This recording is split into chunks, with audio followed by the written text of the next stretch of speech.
I actually own the rock store. I've been in my family for about 40 years now, and then I actually live right here in the neighborhood as well, so with my wife. Yeah, it was a little wild, to be honest with you. The first shots kind of ended up going off about 2:15 or so, and the first shot hit my power box, and so it blew up the transformer, and so I heard this loud bang. I was actually in the meeting at a time, and all the power shut off, so I walked out the back door thinking there were sparks going off, and then there was just a lot of loud noises.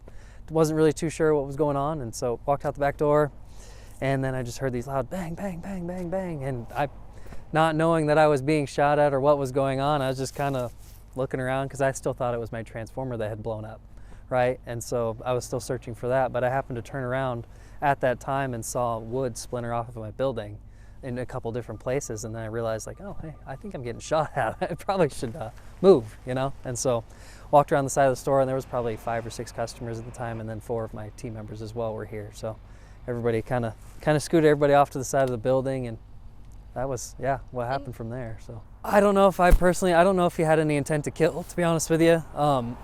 But it went over the top of my head above the door where I was kind of standing. So it was just in my general direction. I don't know if I was personally being shot at. He had every option to do so, but thankfully he didn't choose to do so. It started about 2:15, like I said, and then we heard gunfire pretty much up until dark. So about 7 o'clock was kind of the last time we heard rapid concession of gunfire. And then after that, we heard a couple of small shootouts here and there, and we weren't sure if it was from him or from the officers. I'm not sure of that quite yet. But and then he had a coyote call going off in his house for the last 7 or 8 hours of the whole time. So it was just making really loud blaring sounds like you're calling in a coyote or something, like for hunting purposes. But he just had it going off. I don't know if he was trying to mask sound or voice, or I don't know. It was interesting. But the state police showed up about 30 minutes after we called 911 and was able to scoot everybody around the building, and then they evacuated us further back across the property. So, and that's kind of where we hung out for the rest of the evening. So was your wife able to be with you over there? Or well, my wife was actually home right here. My brother actually lives in this trailer house that's right here to my left, and most of the brunt of the force was taken off on this trailer house. And so my wife was home, my brother's girlfriend was home, and thankfully my dad was able to sneak across the road and crawl into the trailer house and pull her out, and then pulled my wife out of the house as well and got them away to safety. I've got several bullet holes in my roof and in my future baby room and in my room, and my brother's house is just absolutely riddled. It's crazy. Never seen anything like it.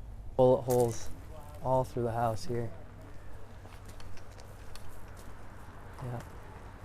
All through the doorways, entryways got shot up. To be honest with you, I've never met the guy personally. I don't even really know what he looks like. I just know what people have told me. My brother has seen him a couple times, said hi, and that's about it for the formalities. He's lived here for about 6 years. Bought it from some neighbors that were here previous to that, and haven't had any interactions with the guy since. They said he's kind of kooky, thinks things are kind of off in the world, and I don't know if conspiracy theorists a little bit, but Is yeah. that what police told you? Yeah, that's what they were saying. They said he had a plan, and they kind of knew he was unstable, and so I'm not too sure after that, but that's just what they've told me. So yeah, crazy.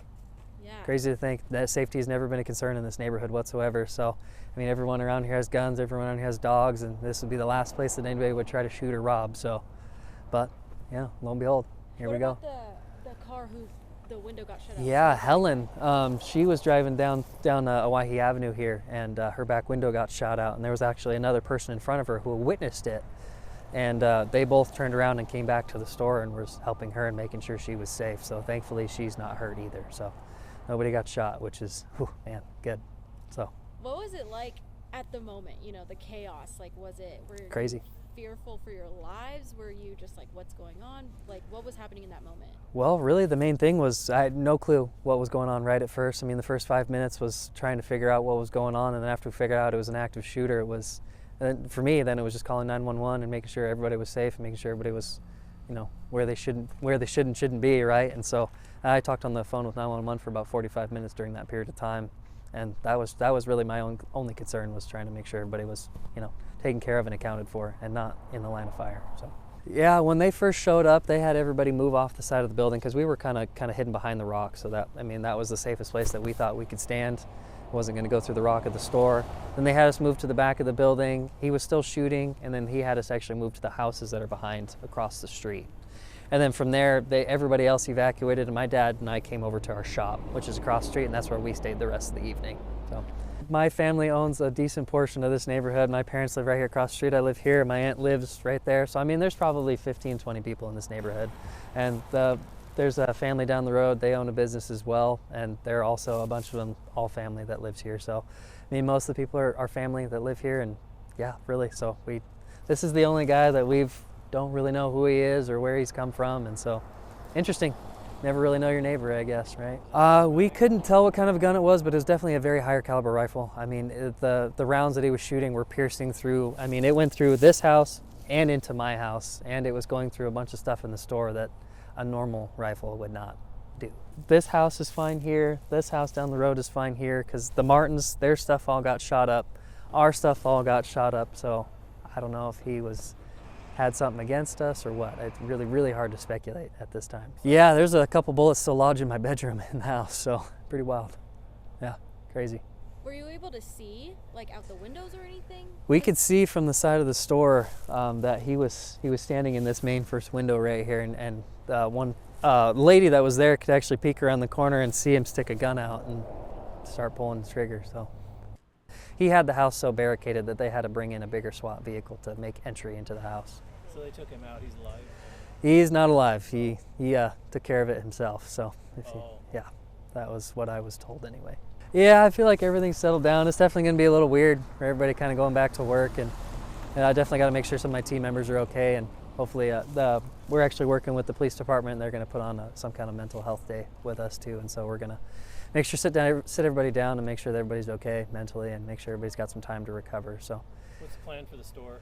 Well, we're going to try and open up hopefully tomorrow if they get power back on. I mean, this is the only place around, and we'd like to service the community, and if we can't do that, then so we really want to do that for the community, and it's kind of the only thing around. So, and it's my livelihood, so I got to take care of it best I can.